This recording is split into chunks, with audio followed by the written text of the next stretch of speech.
I come here with good taste and I leave with good shit.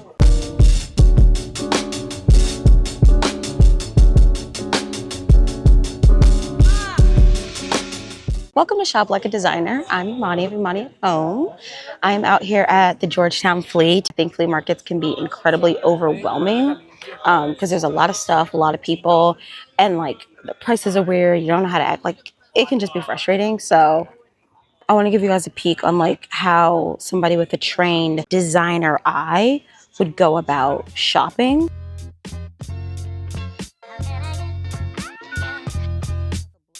Number one, to be able to be hands-free. So like I do tote bags in this arm. I do bring a separate purse, but it's my Loewe puzzle bag and I put the long strap on so I can put it on my arm. And if I get uncomfortable, I can flip it over and sideways. Hello, Bubby. I know some people bring their dogs to the flea market. Don't do that. It is literally impossible to shop and hold a dog all at the same time. What makes a successful trip to the flea market is taking your time. It's not something that I think you should do when you've got like 15 minutes to spare.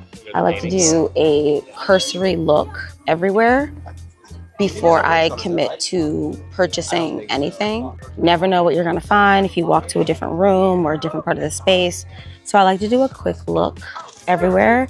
If you're the type of person who comes to the flea market regularly, you will see the same vendors over and over and over again. And so then you can get comfortable and just like go back to the people that you know and then check out the new guys when they've got something good. This is so weird. Buy weird shit at the flea. Like this, I don't know, this is giving some sort of like Roman shoe thing and the bottom is missing. It's heavy. Stuff like that is things that you can sit on top of your bookshelf. It's fun.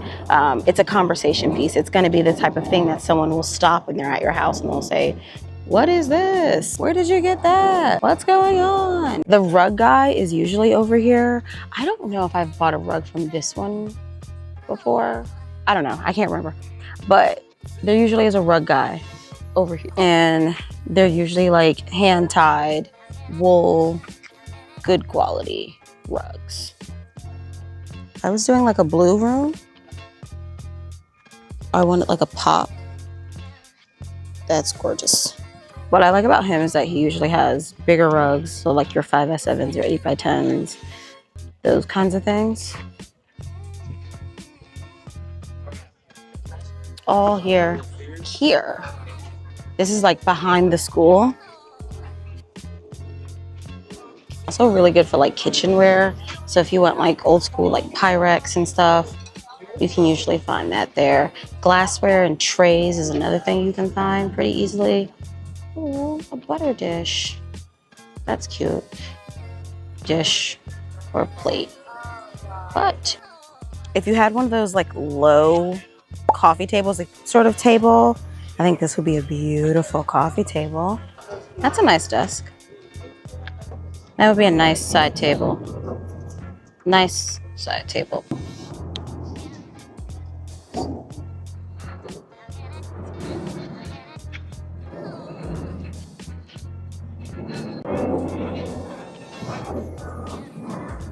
Cloths. I already have so much cloth in my house that I haven't done anything with it. I keep these little TV trays, like these. I think these are great if you have a small apartment and you can't do like dedicated dining table because, you know, small apartment, no real room. I think having TV trays that are foldable would be a really good idea. You could pop them up, pop them down. Let's see what else is in here.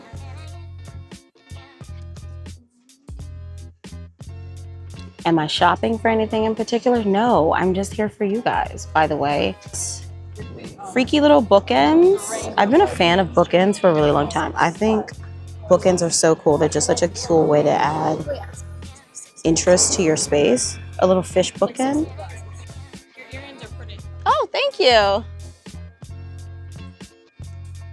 I don't drive, and I know a lot of people who live in cities, so if you're coming to the Georgetown Flea, you probably don't drive either. If you're at the Flea and you see something that is too good to be true, not something that you've seen elsewhere and whatever, but like is truly spectacular, buy it and then ask them to hold it. Usually they'll say yes, especially if you spent some money. before you commit to like buying stuff, unless it's really, really good, go take a look around everywhere. So the Georgetown Flea has like 3 sections. There's the main section that's in the front parking lot of the school. There's this sort of sidewalk action, and then there's the place that's in the back of the school, which would normally be like teacher parking. So I did those 2 first, and now I'm gonna do the main part.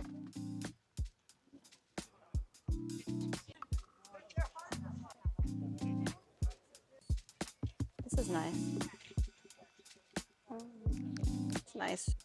Little trinket boxes like this will work really nicely on shelving. Yeah, it's always so fun to me. Have you seen those online? Really good books.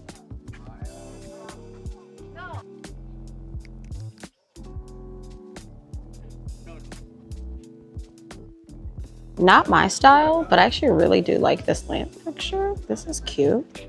Cute lamp. It's broken up top, so I would probably like try to get like a little bit of a discount or something, but that is cute. I do think that's very cute. I always think you can find really good ashtrays, little trinkets. So busy here today. Be careful though, because there's a lot of places to accidentally step off and like hurt yourself. This is adorable. I do wish like it would have a lining, because this is crazy, but very, very adorable. I haven't been to the Flea in maybe like, I don't know, a year. Mostly because I just wasn't really shopping for anything, but I have never seen this many clothing retailers, like clothing vendors, but also so many young retailers. Like this is crazy. I've also never seen this many young people. Cute, the little brass knob on the top. It'd be like nice if you had like next to the sofa, you can slide this side into it. You have a shelf down there. Dashboards are like really beautiful things to style coffee tables with. I'll pop in a few photos, but I think they just look really cute on a coffee table. That is a statement lamp. That is a statement lamp with the little arch and the shell paw on top. Oh, so hot. Let's talk lamps. Ooh. Sugar snaps. Italian mid-century Morano. That is gorgeous. $475. It's high for what it is, but I do think it's kind of expensive. I will say at the Flea, this is the place to negotiate. This is the place to haggle. This is the place to be like, ooh, that's pretty.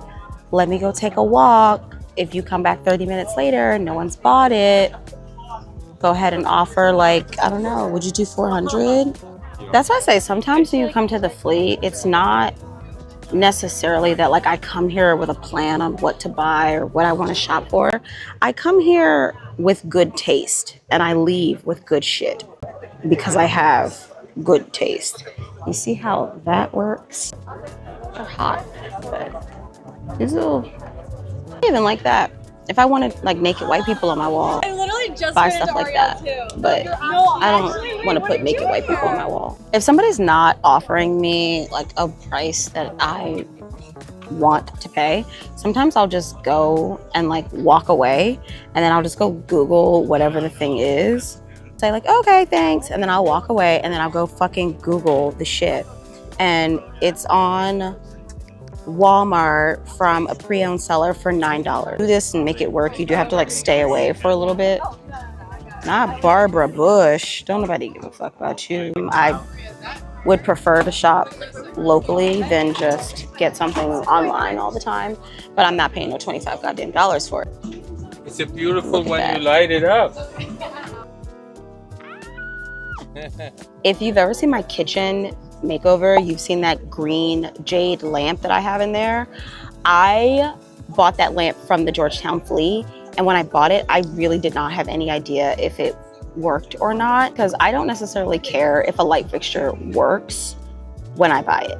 it would be great if it did, but if it doesn't, you can easily take it to, sometimes like Ace Hardware will do it, sometimes like True Values will do it, or you can go to like an electrician and like have them rewire it to make the lamp work and make it safe. If you're not trying to invest any more money into buying something, always see if they have conductors like this so that they can test lamps and make sure that they actually work. Sort of a slept on area of the flea are the people who sell just like fabrics, placemats, kitchen towels, this kind of like textiles, like these sorts of things. I feel like I often overlook them and I shouldn't, because I really do need kitchen towels to hang off of like my stove and stuff.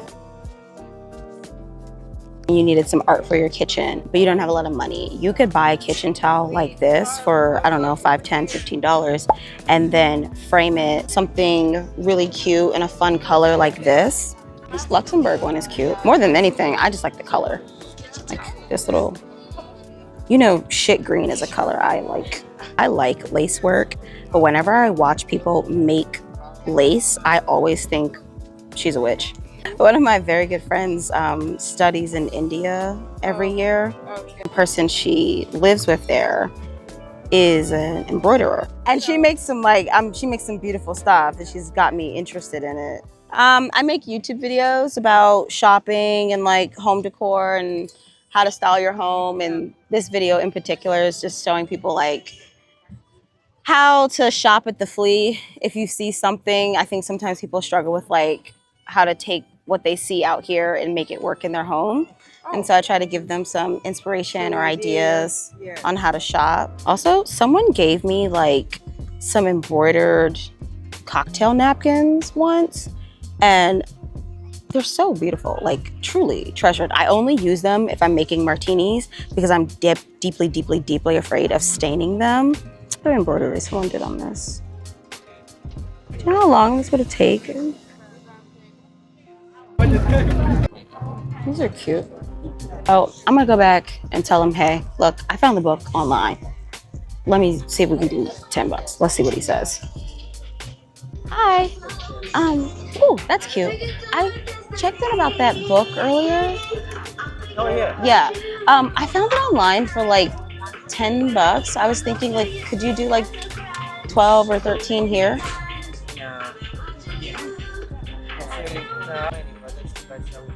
That's the best you'll do? Okay. It's a nice one, of course.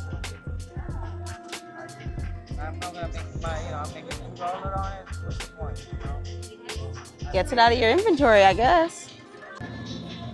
I feel like this guy is always out here. You can always find a good print from him. That you're like, they're always in the corner. It's always everything weird, like dancing bears. I also not that. That's the truth. And yeah, that was the day with me at the flea. I'm always gonna haggle if haggling is a thing. I do think sometimes like people here, they're taxing on the prices of stuff. They are taxing on the prices. But I also respect it, you know? Like I go in with an offer. If you don't accept the offer, I may counter once, but I'm not gonna like argue somebody down to sell me something at a rate that they don't wanna sell it. I think at that point, you just cut your losses and you either pay what they want you to pay or you just dip. I think that was just too steep. It was too steep for my blood. So the thing with shopping at the flea is that sometimes you buy stuff with a clear idea on where you're gonna put it, and sometimes you buy stuff because you're feeling it, you really like it, you think it'll look good somewhere. And I think that that is a good idea as well. If you've watched other videos like this that I've done in the past, I always recommend things like bringing a tape measure and a pencil and like measurements for the room for where you want to put stuff. And I do that. Like there's a tape measure in my purse right now. But I also sometimes just love to go with the flow, feel the vibe. If there's something there that I like or I think is important or I think is cool, I buy it like this. I have nowhere to put this, but the message is there. I like the color and I want it in my home. So I brought it home.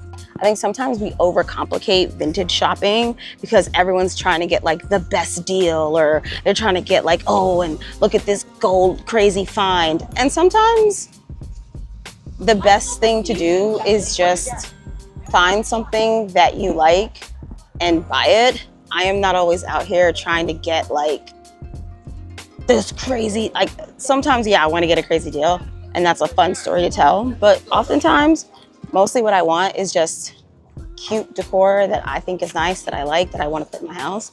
And that to me, at the end of the day, is the whole entire point of shopping. That is the entire point of decor. And that is the entire point of what I do on this platform. So thanks for hanging out with me today. If you want to see more videos like this, go ahead and subscribe to the channel. Imani at home. Okay, bye.